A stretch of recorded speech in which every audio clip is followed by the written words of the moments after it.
मैं हूं आपके साथ शिखा शर्मा और इस बुलेटिन में मेरे साथ मेरी सहयोगी गायत्री और महिमा भी रहने वाली हैं। लेकिन इस बुलेटिन में सबसे पहले बात करेंगे संविधान वर्सेस शरीयत। हम ये क्यों कह रहे हैं ये आपको बताते हैं, क्योंकि तलाकशुदा महिलाओं को लेकर सुप्रीम कोर्ट की तरफ से एक आदेश जारी किया गया था, जिसमें ये कहा गया था कि जो मुस्लिम महिलाएं हैं उनको भी गुजारा भत्ता उतना ही लेने का हक है जितना दूसरे धर्मों की महिलाओं को।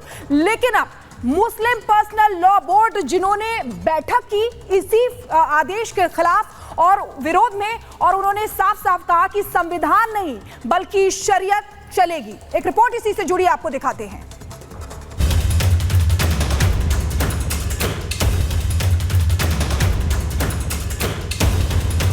जो प्रोविजंस आपको हासिल है, जो प्रोटेक्शन आपको हासिल है, हम वो छीनना चाहते हैं। ये गलत बात होगी, हम इसको चैलेंज करेंगे। जो काम कांग्रेस डायरेक्टली नहीं कर सकती वो कांग्रेस पार्टी हो सकता है AIMPLB के जरिए कराती।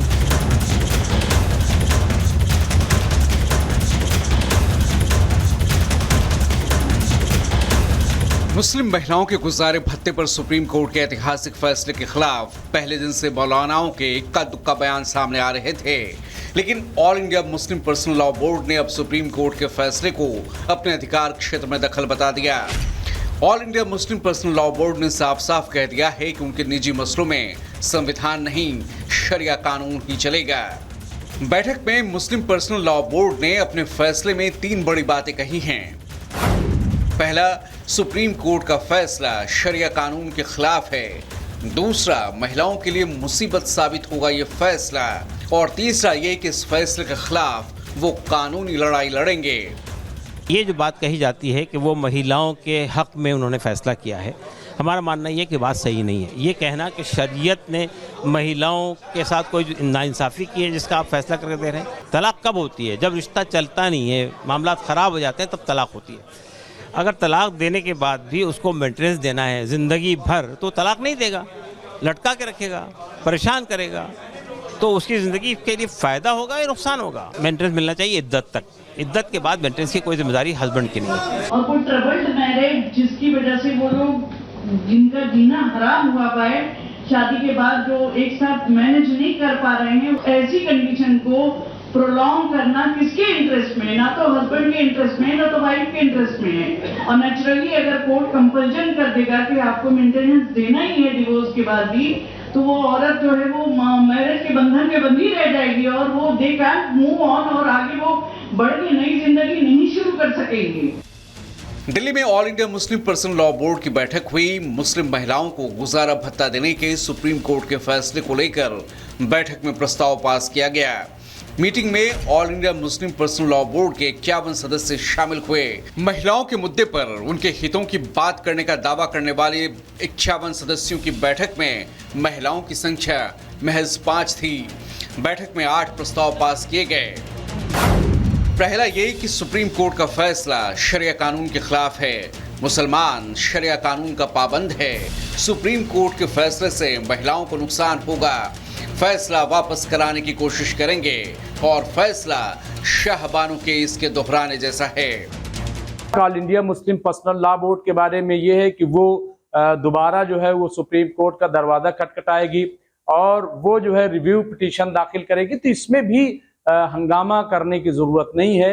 AIMPLB वही तुष्टिकरण के भाईजान है जिसको कांग्रेस, MIM और अन्य इंडी अलायंस के दल जो है वो उसे पोषण देते हैं। उन्हीं के समय पर यह बना है, इंदिरा जी के समय पर यह बना है।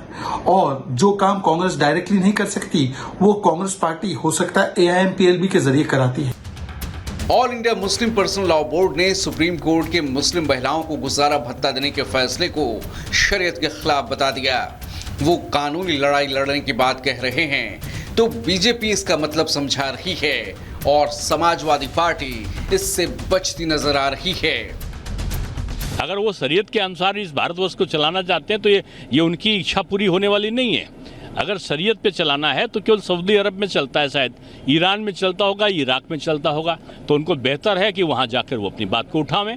हिंदुस्तान में, भारत में संविधान के अनुसार चलेगा, उसमें हिंदू और मुसलमान को बराबर के अधिकार दिए गए हैं। हिंदू की अगर बहन की रक्षा है तो मुस्लिम बहन की भी रक्षा होनी चाहिए। मुस्लिम पर्सनल लॉ बोर्ड में जो निर्णय हुए हैं या जो उन्होंने फैसले किए हैं उस पर मुस्लिम पर्सनल लॉ बोर्ड के लोग ही बयान देने का काम करेंगे। अब सबसे बड़ा सवाल ये कि भारत में रहने वाले संविधान को मानेंगे या फिर मजहबी कानून। सरकार को घेरने और अपने फायदे के लिए बार बार सुप्रीम कोर्ट और संविधान की दुहाई देने वाले ऐसे ऐतिहासिक और लैंगिक समानता को बढ़ावा देने वाले फैसले के खिलाफ आखिर क्यों हो जाते हैं? Bureau report, Republic Bharat.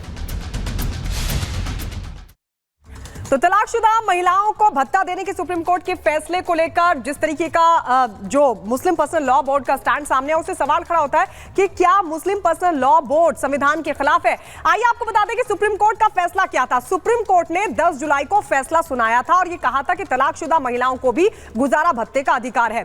तलाकशुदा मुस्लिम महिलाओं को लेकर सुप्रीम कोर्ट ने यह फैसला दिया था, यह आदेश दिया था, जिसमें साफ कहा गया था कि जो तलाकशुदा मुस्लिम महिलाएं हैं उनको भी गुजारा भत्ते का अधिकार है। मुस्लिम महिलाओं को भी गुजारा भत्ता पाने का अधिकार, और ये उनके लिए दान नहीं होगा बल्कि ये उनका अधिकार है। ये भी सुप्रीम कोर्ट ने अपने आदेश में कहा। 1986 का अधिनियम धारा 125 का उल्लंघन नहीं करता है, यह भी साफ तौर पर सुप्रीम कोर्ट की तरफ से कहा गया। तलाक के बाद मुस्लिम महिलाएं याचिका लगा सकती हैं अगर उनको गुजारा भत्ता नहीं मिलता है। तो यह सुप्रीम कोर्ट का फैसला था। सुप्रीम कोर्ट के फैसले के खिलाफ खड़ा है मुस्लिम पर्सनल लॉ बोर्ड, और वो ये कह रहा है कि संविधान नहीं बल्कि शरिया से जो हमारा मुस्लिम समाज है वो चलेगा, वो संविधान से नहीं चलेगा। अब अगली बड़ी खबर क्या है, इससे जुड़ी हुई आपको बताएंगे महिमा।